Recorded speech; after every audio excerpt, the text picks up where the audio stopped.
کہاں سے لیا آپ نے؟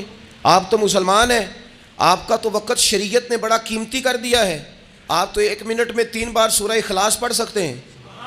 آپ کو تو ذرا سا وقت ملے تو آپ جا کے 2 رکعت نماز کی نیت باندھ سکتے ہیں۔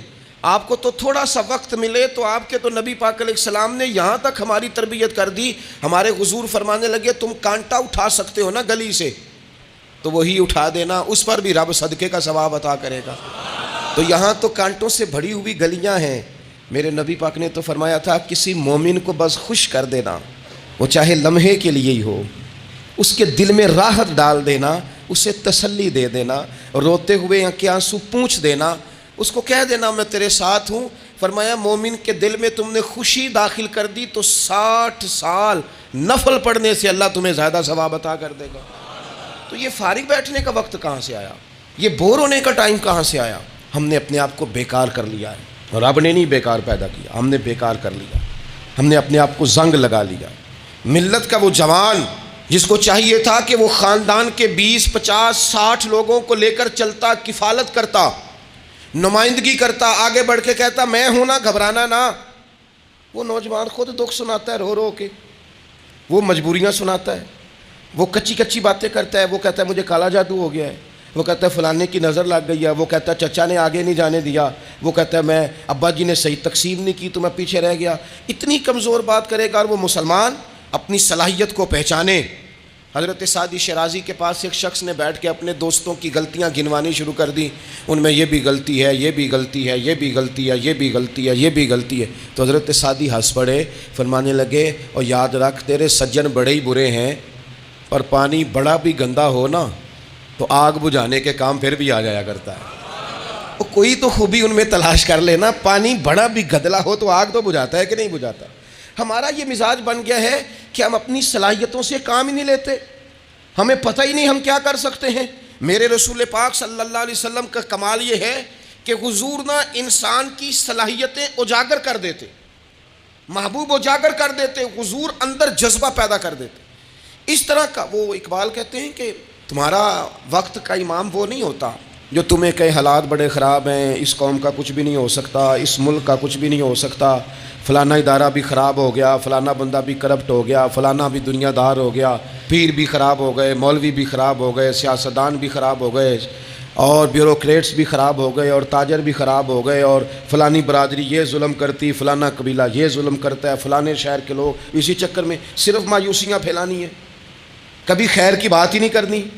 لیکن اقبال کہتے ہیں کہ ہے وہ تیرے زمانے کا امام برحق جو تجھے حاضر و موجود سے بیزار کرے اور موت کی شکل میں دکھلا کے تجھے جلوہ یار زندگی تیرے لیے اور بھی دشوار کرے، وہ تیرے اندر رمق پیدا کرے۔ آج جو حاجی غار سور پہ جاتے ہیں تو یہ لوگ پانی کی بوتل ان کی بغل میں ہوتی ہے، رستے میں 3 4 جگہ بنی ہوئی ہیں، پانی پئیں، چائے پئیں، جوس پئیں، بندوبست ہے، آپ کے کھانے پینے کے لیے آپ چیزیں خرید سکتے ہیں۔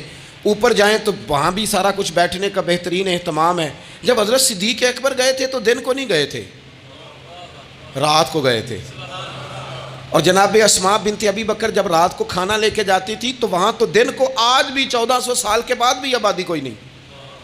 اس وقت کیا منظر ہوگا، اور اب رستہ بن گیا تھا، اب تو رستہ بھی نہیں تھا۔ تو حضرت اسماء کہتی ہیں میں اکیلی روٹی پکاتی تھی، پھر اسے باندھتی تھی، پھر میں یہ نہیں کہ 2 4 میرے ساتھ ساتھی چلو تو پھر غار سور پہ چلتے ہیں، لوگ تو یوں جاتے ہیں نا۔ فرماتی میں دیکھتی تھی ادھر ادھر کہ کوئی ہے تو نہیں، دیکھ تو نہیں رہا، جب کوئی نہیں ہوتا تھا تو رات کو جاتی تھی اور غار پہ کھانا دے کے آتی تھی۔ اور حضرت صدیق اکبر نے حضور کو کندھوں پہ بٹھا کے کہا تھا حضور پتھر نکیلے ہیں، ان کی نوک تیز ہے، کہیں مقدس قدموں کو تکلیف نہ دیں، اگر مہربانی کریں تو میرے کندھوں پہ نہیں بیٹھ جاتے۔ حضور حضرت صدیق اکبر کے کندھوں پہ بیٹھ گئے۔ درویش کہنے لگے پباں پہاڑ قدم نہیں جے لاؤندا تے 100 پہاڑ تے چڑھیا جاندا، او پیا جاندا جے یار نبی دا، اے اصلی دلدار نبی دا، او پیا جاندا جے یار نبی دا، اے اصلی دلدار۔ اپنے اندر جذبہ پیدا کریں، ہم کچھ کر سکتے ہیں۔ غریب ساری زندگی دکھ ہی سنائے گا کہ میں غریب، اس نے محنت کب کرنی ہے، جد و جہد کب کرنی ہے، اس نے آگے کب پڑھنا ہے، وہ کب تک یہ کام کرے گا۔ اپنی زندگی کے اندر شعور پیدا کریں اور اپنی صلاحیت سے کوئی نفع لیں۔ آپ کیا کر سکتے ہیں زندگی میں؟ میں نے کہا کچھ نہیں کر سکتے، گلی سے روڑا تو اٹھا سکتے ہیں کہ نہیں؟ کچھ انقلاب اپنے مزاج میں پیدا کریں، کچھ تبدیلی پیدا کریں۔ اس کے لیے سب سے زیادہ ضروری یہ ہے کہ ہم اپنے اندر اخلاقی تبدیلی لانے میں کامیاب ہو جائیں۔ کائنات میں قوم وہ سمجھتی ہے جن کا اخلاق سنور جاتا ہے، اور جو لوگ اپنے اندر اخلاقی تبدیلی نہیں نہ لاتے، آپ دیکھیں نبی پاک علیہ السلام کا انقلاب کس طرح کا ہے۔ عرب کے لوگ سمجھتے تھے کہ معاف کرنا بزدلی ہے، صبر کرنا بزدلی ہے۔ وہ کہتے تھے یہ کیا بات ہوئی، ہمارا دشمن کیا سمجھے گا کہ بزدل ہے، انہوں نے معاف کر دیا ہے۔ وہ کہتے تھے معاف کر دیں تو کمزور پڑ جائیں گے، سامنے والا کہے گا کہ ان کے پلے کچھ نہیں، معاف کر دیا۔ اور ہمارے زمانے میں آج معاف کمزور آدمی کرتا ہے، طاقتور آدمی معاف نہیں کرتا۔ وہ جس کے پاس طاقت نہیں ہوتی وہ کہتا ٹھیک ہے میں نے اللہ پہ چھوڑ دیا، حالانکہ اس نے بھی اچھا کیا، پر کمال تو یہ ہے کہ تیرے پاس ساری طاقت ہو پھر بھی تو فیصلہ اللہ پہ چھوڑے۔ اور حضرت موسیٰ کلیم اللہ علیہ السلام نے عرض کیا تھا مالک تیرے بندوں میں تیری نظر میں معزز کون ہے؟ تو رب کریم نے فرمایا میرے کلیم جس کے پاس بدلہ لینے کی طاقت ہو پھر بھی معاف کر دے وہ رب کی نظر میں بڑی عزت والا ہے۔ عرب کے لوگ سمجھتے تھے یہ بزدلی ہے کہ میں معاف کر دوں، لیکن حضور نے ان کو اخلاقی طور پہ بدل دیا، اور نبی پاک نے فرمایا معاف کرنا بزدلی نہیں، یہ تو اعلیٰ ظرفی ہے۔ تو پھر کس طرح بھلا معافی ان کو ہوئی؟ فتح مکہ کے دن حضور نے اس طرح نہیں معاف کیا کہ پہلے ہمارے ہاں بھی لوگ معاف کرتے ہیں تو ہم پتہ کس طرح معاف کرتے ہیں، پہلے ساری اس کی زیادتیاں گنواتے ہیں، پتہ ہے نا تو نے اس وقت کیا کہا تھا، یاد ہے نا تو بڑی ڈینگے مارتا تھا، یاد ہے نا تو بڑی بڑکے مارتا تھا۔ عرب کے لوگ سارے سامنے کھڑے ہیں، پتہ کون کون ہیں؟ اکرمہ بن ابو جہل آخری دن تک لڑے، ابو سفیان آخری دن تک لڑے، سارے لوگ سامنے کھڑے، کچھ بھاگ گئے ہیں جان بچا رہے ہیں۔ حضور نے کیا فرمایا؟ فرمایا پتہ تمہارے ساتھ آج سلوک کیا کرنا ہے؟ یا رسول اللہ بتائیے۔ تو نبی پاک نے فرمایا وہی کرنا ہے جو جناب یوسف نے بھائیوں کے ساتھ کیا تھا، بات ہی کوئی نہیں کرنی، پچھلا قصہ چھیڑنا ہی نہیں، نہ کانٹے بچھانے کی بات کرنی ہے، نہ روڑے مارنے کی کرنی ہے، نہ بدر میں آنے کی کرنی ہے، نہ احد میں پتھر مار کے دانت شہید کرنے کی بات کرنی ہے، نہ خندق کی بات کرنی ہے، نہ خیبر کی کوئی بات۔ جاؤ نہ معاف کیا، بات ہی کوئی نہیں کرنی، معافی دے دی۔ ابو سفیان کہنے لگے حضور مجھے بھی معافی ہے۔ سونیا تیرے کرم پہ قربان جاؤں۔ میرے کریم فرمانے لگے تو قبیلے کا سردار ہے، مکہ شریف کے لوگ تجھے بڑا سمجھتے ہیں، دیکھ حضور معاف بھی کرتے ہیں اور عزت بھی دیتے ہیں۔ فرمایا جا میں نے تجھے معاف کیا، اور جو تیری حویلی میں آ کے پناہ لے لے گا میں اسے بھی معاف کر دوں گا، اسے بھی معافی مل جائے گی جو تیرے گھر آ جائے گا۔ اب تبدیلی آ گئی، وہ جو اندر کفر تھا وہ ٹوٹ گیا، انقلاب آ گیا۔ یہی ابو سفیان جو کل تک مخالفت میں لڑتے تھے پھر یہ حضور کے ساتھ جنگوں میں جاتے، اور اس طرح جاتے کہ حضور گھوڑے پہ بیٹھے اور جناب ابو سفیان نے گھوڑے کی لگام تھامی ہے، ہر میدان میں گئے، ہر جگہ خدمت کی۔ اکرمہ بن ابو جہل کا پتر ہے، کوئی کسر نہیں چھوڑی اس نے، حد کر دی، ہر جگہ لڑا، ہر مقام پہ۔ لیکن فتح مکہ کے موقع پر یہ بھاگ گیا تھا، جان بچا کے چھپ گیا۔ اس کی بیوی آئی، آگے کہنے لگی سونیا میرے چھوٹے چھوٹے بچے ہیں، مجھے پتہ چلا ہے کہ میرے شوہر کے لیے آپ نے ڈیتھ وارنٹ جاری کر دیے ہیں کہ جہاں ملے مار دیا جائے، صحابہ نے یہ اعلان کیا ہے، وہ سخت مجرم ہے، اس کے لیے سخت آرڈر جاری کیا گیا ہے۔ تو کریم کیا فرمانے لگے؟ حضور فرمانے لگے تو کیا چاہتی ہے؟ میں کوئی آپ کو قصہ تو نہیں نہ سنا رہا، خدا را مہربانی کریں، تھوڑا سا دل بڑا کریں، تھوڑا سا۔ وہ ساس کہتی ہے جی میں کیویں معاف کر دیاں جی، تمہیں پتہ نہیں پیر صاحب میرے اندر زخم کنے نے، مثلاً کیا ہے، گولی مار دی ہے کسی نے کسی کو۔ بہو سے کہیں تو کہتی ہے جی میں معاف کر دوں، اس کو معاف کر دوں، آپ کو بتاؤں اس نے تکلیف کتنی دی۔ مہربانی کرو ایک دوسرے کو معاف کرو، اپنے دل میں گنجائش پیدا کرو۔ اس بندے کی بات ہو رہی ہے جو باپ سے لگا ہوا ہے مخالفت کرنے، ابے نے بھی ظلم کیے، اس نے بھی کیے۔ حضور اس کی بیوی سے کہتے ہیں کیا چاہتی ہے؟ کہنے لگی حضور معاف کر دیں اسے۔ تو نبی پاک صلی اللہ علیہ وسلم نے فرمایا ٹھیک ہے، یہاں تو معافی کا دروازہ تو سب سے زیادہ کھلا ہوا ہے، تو کہتی ہے تو چلو ٹھیک ہے معاف کیا، ہو گئی بات۔ اس نے جا کے جہاں چھپا ہوا تھا اسے کہا اکرمہ حضور نے تجھے معاف کر دیا۔ کہنے لگا کوئی کرنے والی بات کر، وہ معاف کرتے ہیں مجھے پتہ ہے، بڑا کرتے ہیں، پر جو میں نے کیا ہے وہ معافی والا نہیں۔ مجھے معافی ہو سکتی ہے، یہ کیسے ہو سکتا ہے، یہ کیسے ہو گیا، ہو ہی نہیں سکتا۔ اس کی بیوی پھر آئی، کہنے لگی حضور وہ مانتا نہیں، یہ تاریخ صرف میرے رسول کی ہے، یہ سیرت صرف میرے رسول کی ہے، کہ جس کو معاف کیا جا رہا ہے اس کی سمجھ میں بات نہیں آ رہی کہ بھلا مجھے معاف کر دیا ہے۔ حضور کہتے ہیں اچھا تو بتا وہ کیسے مانے گا؟ کہنے لگی حضور اگر کوئی نشانی دے دینا، عرب کے لوگ تلوار دے دیتے تھے، زرہ دے دیتے تھے، پگڑی دے دیتے تھے، چھڑی دے دیتے تھے، یہ دلیل ہوتی تھی کہ فلاں نے نشانی دے دی. اگر کوئی مل جائے نا نشانی، محبوبہ اس طرح تو کوئی نہیں کرتا جیسے آپ کرتے ہیں. کریم نے اپنے سر سے پگڑی اتاری اور فرمایا میری پگڑی بطور علامت کے نشانی کے لے جا، اسے کہہ دے میں نے معاف کیا. اب اکرمہ کو معافی ہو گئی، وہ آ رہے ہیں. یوں اخلاق بدلتے ہیں، وہ آ رہے ہیں. یہاں کوئی بڑا آدمی آئے نا تو پہلے اعلان ہوتا ہے فلاں بن فلاں صاحب آ رہے ہیں، اب ان کو دعوت دیتے ہیں، لیکن وہ اعلان چھوٹا کرتا ہے بڑے کے لیے. یہاں انوکھا باب ہے. اکرمہ کلمہ پڑھنے آ رہے ہیں، نبی پاک صحابہ سے کیا فرما رہے ہیں؟ فرمایا وہ کلمہ پڑھنے آ رہا ہے، اطاعت قبول کر کے آ رہا ہے، سر تسلیم خم کر کے آ رہا ہے، اس کے سامنے اس کے باپ کے کسی ظلم کا اظہار نہ کرنا. اس کے باپ نے بڑے ظلم کیے ہیں، زیادتیاں کی ہیں، ہم تذکرہ یہاں ہوتا ہے، لیکن اس کے سامنے نہ کرنا. اس کا تو ابا ہے نا، اس کا تو باپ ہے نا، کوئی بات نہ کرنا، اسے تکلیف ہوگی. کس کے لیے؟ صحابہ رو رہے ہیں، حضور یہ کس کے لیے تیاری کرا رہے ہو؟ وہ آ گئے، قدموں سے لگ گئے، کلمہ پڑھ لیا، کھول کے روئے، حضور میرے لیے بھی معافی ہے؟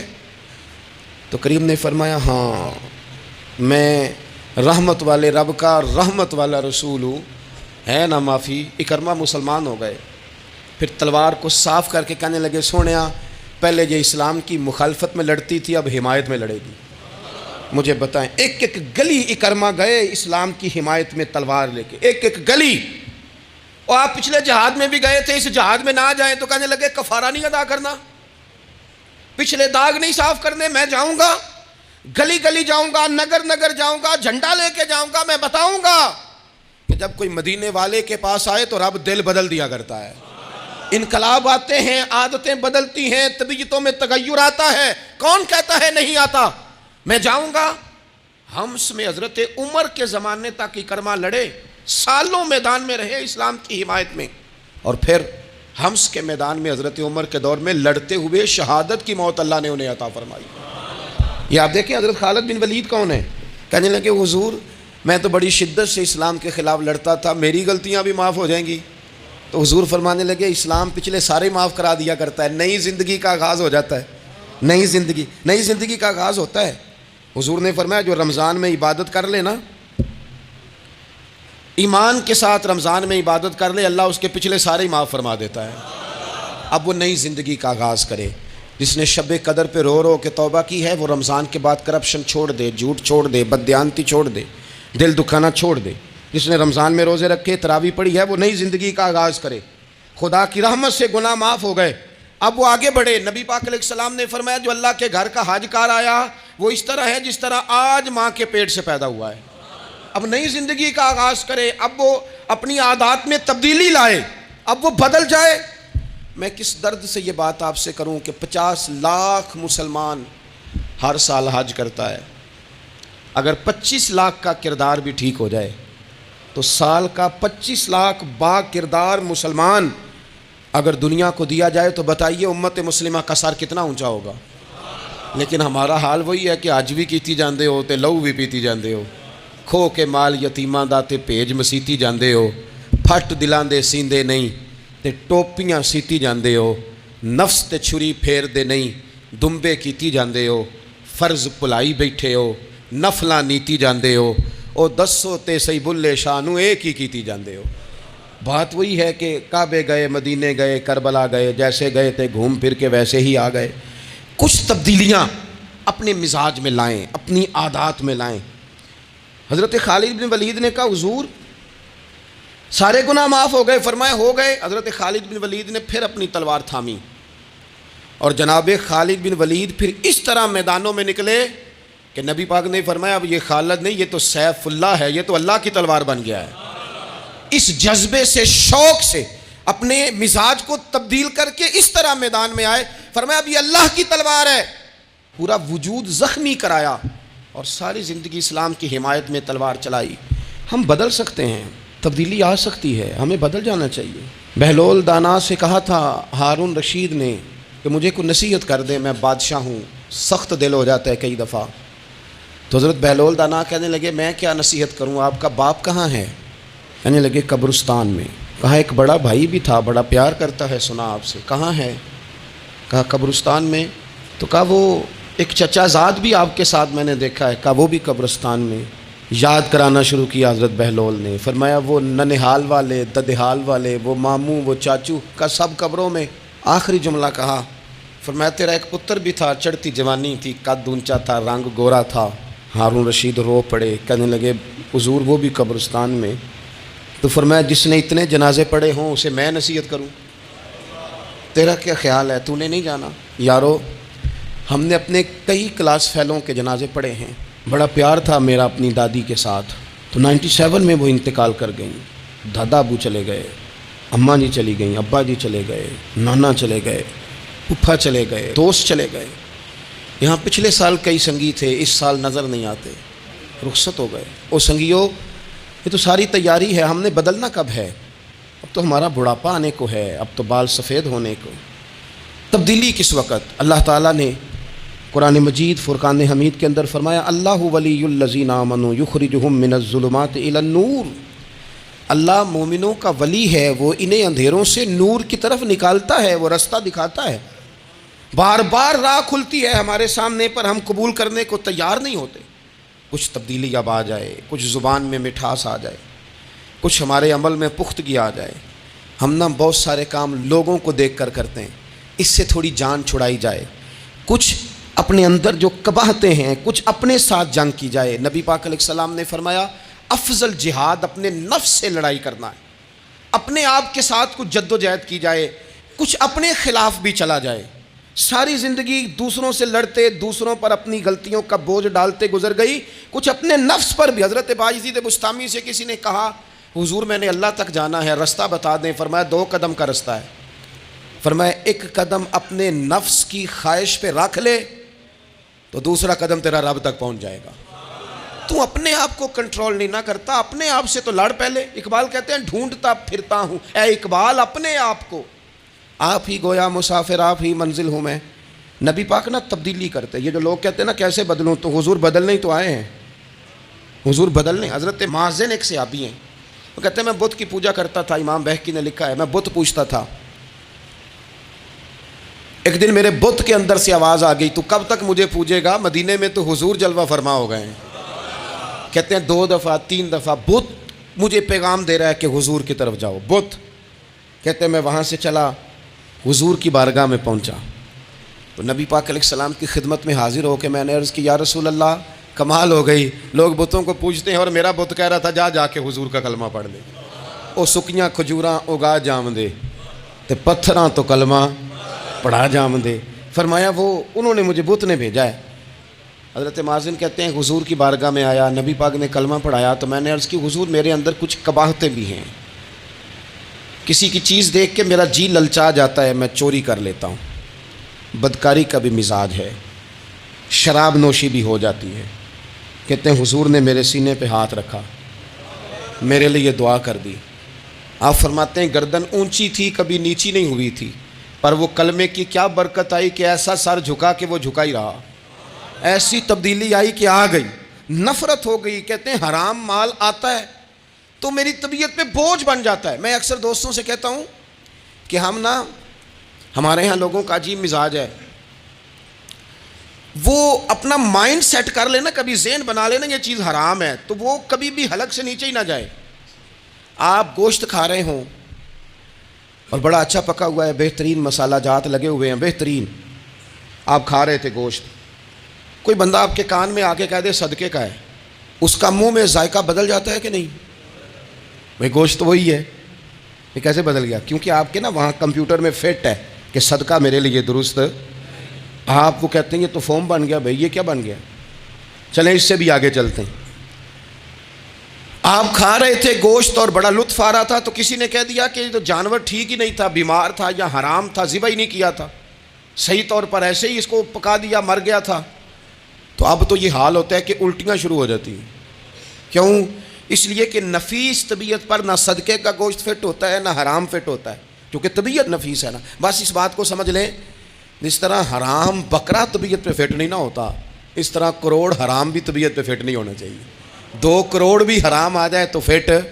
جس دن 2 کروڑ پر بھی الٹی آنے لگ گئی نا، جس دن حرام جگہ پر قبضہ کرتے بھی کیا آنے لگ گئی، ذائقہ بدلنے لگ گیا، کمپیوٹر میں فٹ ہو گیا کہ یہ میرے لیے ٹھیک نہیں.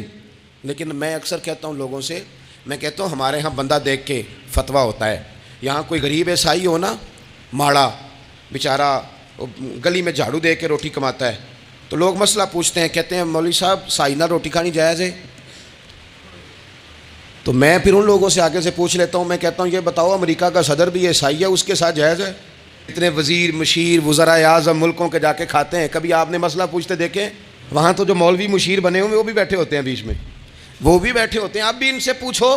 لیکن ہمارا مزاج یہ بن گیا ہے کہ غریب کے حق میں مسئلہ اور ہے اور امیر کا معاملہ ہے تو معاملہ اور اس سے نکلے. یعنی اگر 5 روپے کسی کے گر جائیں تو وہ واپس کرنے بھی ضروری ہیں, اور 5 کروڑ گر جائیں تو وہ بھی. وہ ہمارے ایک دوست کہا کرتے ہیں کہ ایک صاحب تھے, ان کو نا بڑے قیمتی جوتے کا ایک پیر مل گیا کہیں سے گرا ہوا. انہوں نے وہ قیمتی پاؤں جوتے کا گرا ہوا اٹھایا اور وہ بندہ تلاش کرنے لگے کس کا گرا ہے. دیر تک وہ ڈھونڈتے رہے ایک پاؤں کس کا ہے, تھوڑی دیر کے بعد انہیں دوسرا پاؤں بھی مل گیا. پھر انہوں نے بندہ ڈھونڈنا بند کر دیا. انہوں نے کہا دونوں ہو گئے ہیں, اب یہ کام آئے گا, لہذا انہوں نے بند کر دیا.